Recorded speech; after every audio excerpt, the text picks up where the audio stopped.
Glória a Deus, nós estamos aqui simbolizando as águas do Rio Jordão, eu e todas as pastoras, nós estamos aqui, você está vendo todas nós, estica aí a mão, estende os braços, leprosas, como talvez você que está nos assistindo leproso.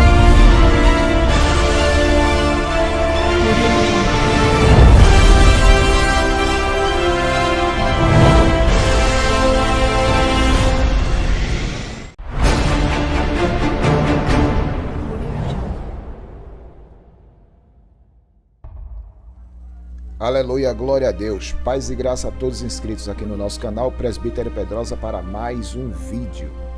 E no vídeo de hoje, como eu havia prometido, vou lançar o segundo vídeo ainda falando sobre essa questão do ministério pastoral feminino.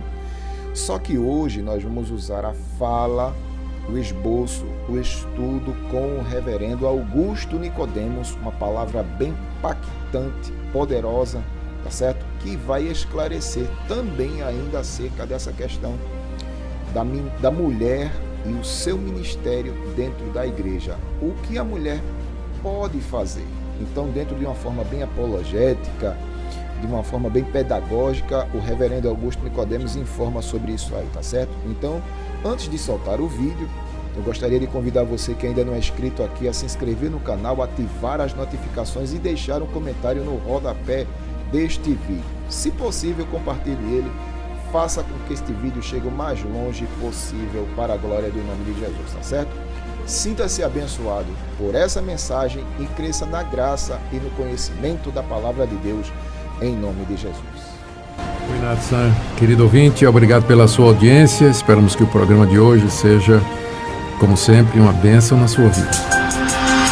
A Igreja Presbiteriana do Brasil e outras denominações não ordenam mulheres, ou seja, não há pastoras nem presbíteras nestas denominações. Algumas de nossos ouvintes, no entanto, podem frequentar igrejas ou frequentam igrejas que são conduzidas por mulheres no ofício pastoral, pastoras, né? Como é que a Bíblia enxerga a questão da ordenação feminina? Esse é o tema do programa de hoje.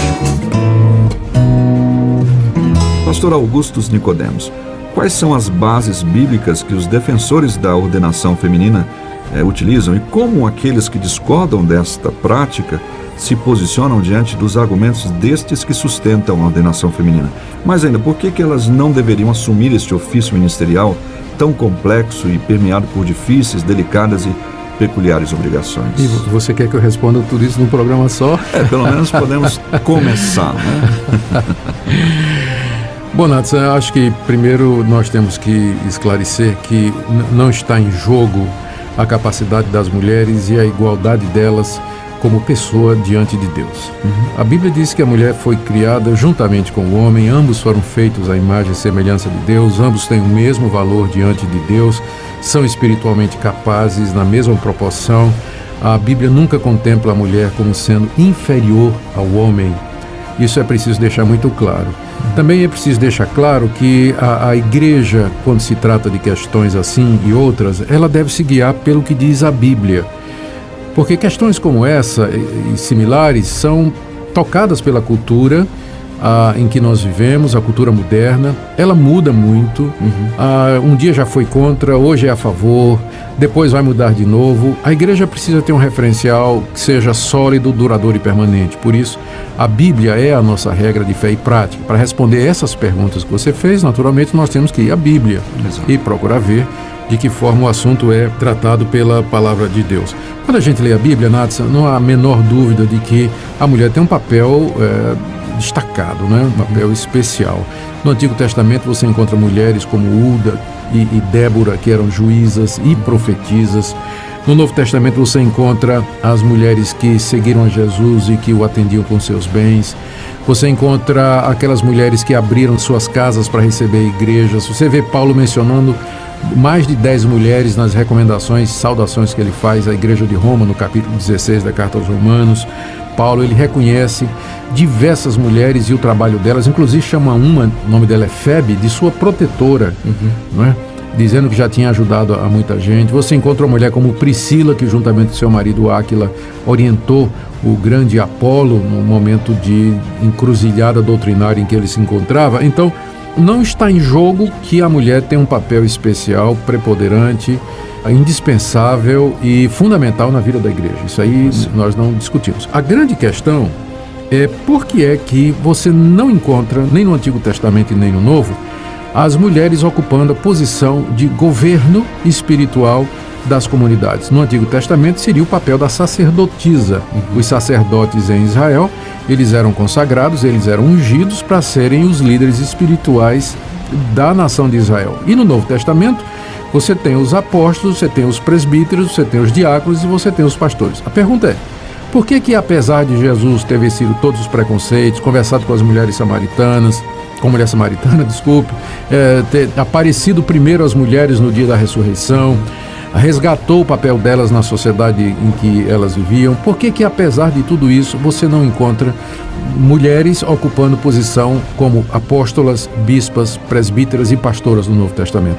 Por que você encontra o apóstolo Paulo dizendo que ele não permite que a mulher exerça uma função de autoridade, que ensine usando uma autoridade que pertence ao homem? Por que ele insiste que a mulher deve se portar na igreja como quem está debaixo de autoridade? Você tem isso em 1 Coríntios 11, 1 Coríntios 14, você tem isso em Efésios capítulo 5, quando ele define o papel do homem e da mulher no casamento, você tem isso lá na primeira carta de Timóteo, no capítulo 2, várias passagens nos falam com clareza, ou nos revelam com clareza, que da perspectiva bíblica, o ministério feminino deve ser realizado, mas é vedado o exercício da autoridade espiritual consagrada e ungida por parte das mulheres. Sim. E a argumentação, Nathan, que é usada para justificar isso, é geralmente uma argumentação teológica.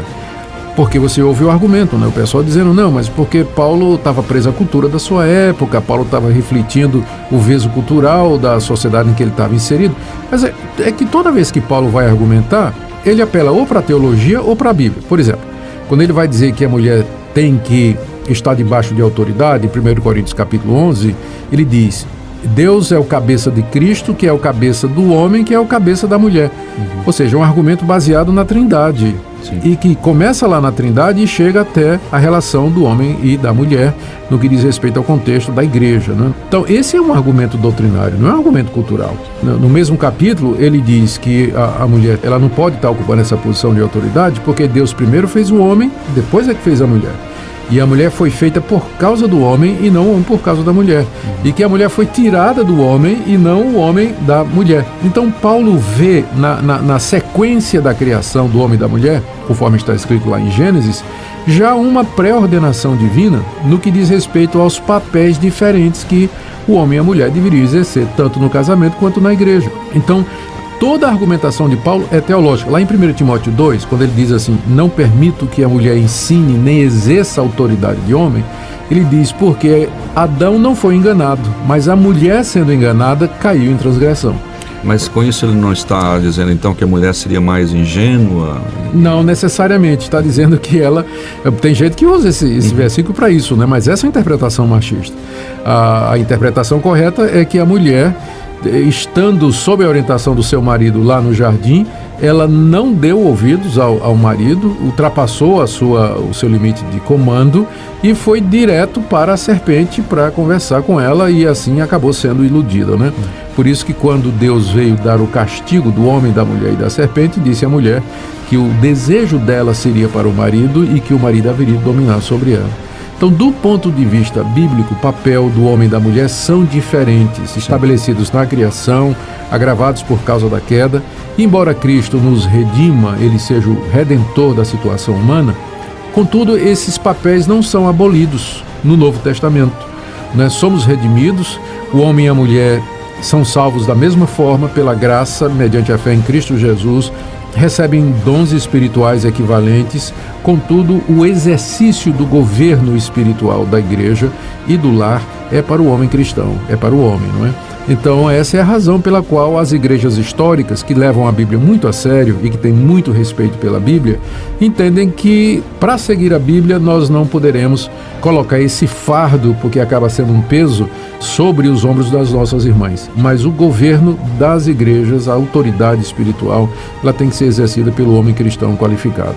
Além dessa questão da autoridade, como já foi colocado, bem defendido, Deus, nesse caso, preserva a mulher ao não permitir que ela assuma essa posição?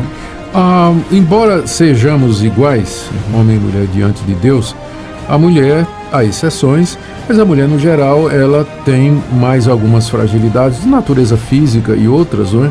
Que tornariam o trabalho de liderança em situações de crise penoso, mais do que já é. Se já é para o homem, né? Às vezes, com certeza, muito mais também para a mulher. Então, eu poderia pensar assim também, Deus, num certo sentido, está libertando, não é? Dando um alívio aí para as nossas irmãs e deixando esse fardo pesado de carregar para o homem cristão, e não é todo homem cristão, né? É o homem cristão qualificado. Isso me lembra, Nathan, que lá em 1 Timóteo 3, quando Paulo está descrevendo as características daquele que deve ser o líder, né? Ele chama de episcopos, né? O bispo, o pastor, o presbítero, ele diz que tem que ser marido de uma só mulher. Sim.